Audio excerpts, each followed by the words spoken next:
Life on earth is a trust. The world and all that is in it belong to the Lord.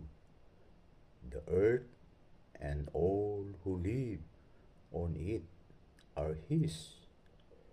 Our time on earth and our energy, intelligence, opportunities, relationships, and resources are all gifts from God that He has entrusted to our care and management.